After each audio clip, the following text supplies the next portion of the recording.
A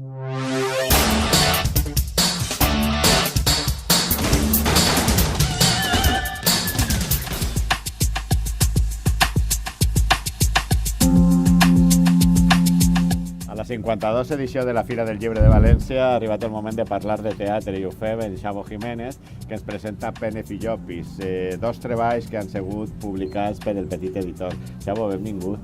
Moltes teatre a la gràcies. Fira del Llibre. No és molt usual, No és molt usual presentar llibres de teatre. Per què?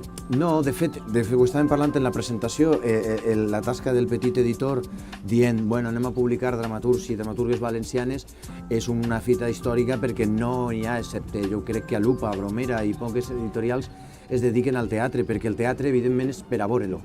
No? Aleshores jo crec que els textos dramatúrgics no estan en boga a l'hora de la lectura, però crec que... Però és un gènere literari. És un gènere literari i sobretot no ens hem d'acostumar que totes les obres s'han de veure en el teatre, no se poden fer totes les obres que estan escrites, per tant crec que la tasca del gènere literari del teatre ha d'estar en les llibreries i també per no donar mort a aquests espectacles. En aquest cas, tant Llopis com Pènef són dos textos que naixen en escena, en els assajos, i naixen, l'escriptura naix en el treball de l'escena, no? De la producció. Però arriba un moment que aquesta producció mor i aquests textos que s'han nutrit de prova, error, d'assajos, de gires i d'estar en contacte amb el públic, és una cosa que té el teatre, jo crec, que és estar en contacte amb el que després pot ser un possible lector, arriba un dia en què els espectacles han de morir per donar pas a uns altres. Aleshores crec que la tasca de l'edició teatral és fonamental perquè aquests textos no puguen morir mai i alguna gent puga tornar a muntar-los. Jo que sí que crec que els textos s'han de muntar, no? Queda feta la reivindicació i ara anem a parlar de Pènef Llopis, Llopis Pènef, perquè sí, a la portada està primer Pènef, després Llopis, però quan agafem el llibre, l'obrim i comencem a llegir, primer està Llopis i després està Pènef. Sí, bueno, en un principi jo volia posar primer Pènef perquè és el primer text que he escrit, després a l'hora de llegir-lo... També és el més llarg. Sí, bueno, no, el més llarg és Llopis, Llopis és el més dramàtic, és un monòleg, Llopis és un monòleg. Són dos personatges que parlen un parla de l'altre personatge. A l'hora de posar-lo en escena ho fa només un actor, que en aquest cas soc jo, i és el text que encara està fent-se, no? Entonces, per aquesta qüestió de que encara està viu, doncs és el primer text que hi ha, no? I després està Pènef, que és un text que ja ha mort, i per això està com en segon pla. No sé si és una justificació, però bueno, és per donar alguna justificació. Llopis és un text més literal, al ser un monòleg tens més capacitat d'entrar en certs termes més poètics o més en la paraula, i Pènef és un text que ha nascut d'improvisacions, de textos... És un text que parla molt de València, d'una situació valenciana que tu coneixes de prop,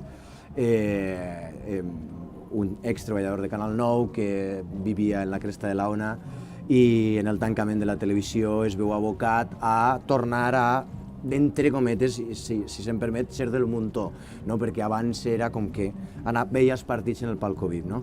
Són dues històries de valencians que els ha pegat una bona galta a la crisi. No? Ho parlem abans de la presentació, són textos que parlen de persones perdedores i crec que així en València, perdedores no, que ens obliguen a perdre, sí, que ens posen la zancadilla, exacte, i que ens fan sentir perdedors que no. Aleshores crec que són textos que estan molt a prop dels valencians. Dicen d'improvisacions, d'assajos, però... Sobretot Pènef. Però sabies on volies arribar? Sí. Normalment el punt de partida sempre són situacions frustrants. En el cas de Pènef, la situació frustrant era passar de signar autògrafs, perquè jo treballava en la televisió, tu ho saps, baixant al mercat i firmaves un autògraf a la senyora que estava comprant el pa, a signar-lo en la cua de l'atur en l'INEM al tio que t'està demanant els papers. No? És aquesta situació que he viscut jo i han viscut molta gent, i no només suposa que en el sector televisiu, sinó en molts sectors. La crisi va ser per tots. Per tots, per això t'he dit. Crec que tenia un potencial dramàtic important per a posar-lo en escena, perquè la desgràcia és prou atractiva. No? I este va ser el punt de partida. A partir d'ahir escric diferents situacions, no? D'este personatge que es veu enfrontat ahir. Bombardejos d'idees, poses el treball en escena, comences a treballar i vas triant Suposa que també com en novel·la ho desfà molt de material, i al final acabes quedant en el que estrenes en el teatre. Llopis n'hi ha més text, la versió teatral que jo faig en escena no és la que està en el llibre, la faig més reduïda, però en el cas de Pérez sí, el punt de partida va ser una situació personal, i en el cas de Llopis pràcticament també. Jo crec que els autors intentem partir de lo personal perquè, com no som ningú especial, som com tots, aleshores crec que és la millor manera, som iguals, és la millor manera de que t'entenguen, parlar de lo que te passa a tu, perquè al cap de la fi li passa a tot el món. Bueno, la mort igual a tots, però la crisi econòmica a quasi tots els igual. A quasi tots, i si no a tu, al que tens al costat.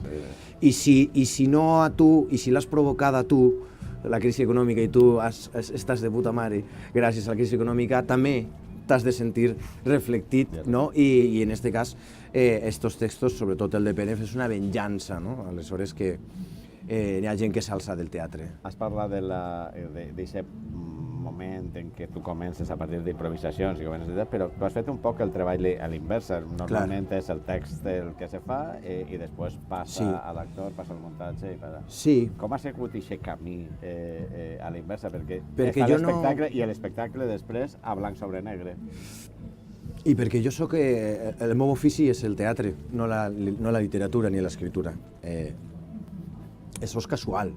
Jo potser n'he fet 15-20 espectacles i tinc un llibre. No n'he fet 20 llibres i he fet un espectacle. El meu camí no és que hagi sigut a l'inversa, és que és lo lògic, perquè jo no em considero un dramaturg. És a dir, és la conseqüència de 2 espectacles que han funcionat bé i que han agradat, i com que era un pou de caixa el dir, bueno, estos textos perquè han anat bé, altres textos que he fet no han anat bé, i no tinc l'obsessió de buscar una editorial o de tindre, en aquest cas, el petit editor interessat.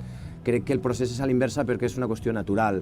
Fas un espectacle que agrada, que arriba a uns circuits nacionals, que té certs reconeixements, i el següent pas és, com diguem, immortalitzar-lo d'alguna manera en textos, perquè, per exemple, perquè el dia això, perquè com l'espectacle arriba a una fi, de fet Pérez ja no se fa, crec que el que li toca és estar en el paper i que quede ahí com a record i com a possible renaixement.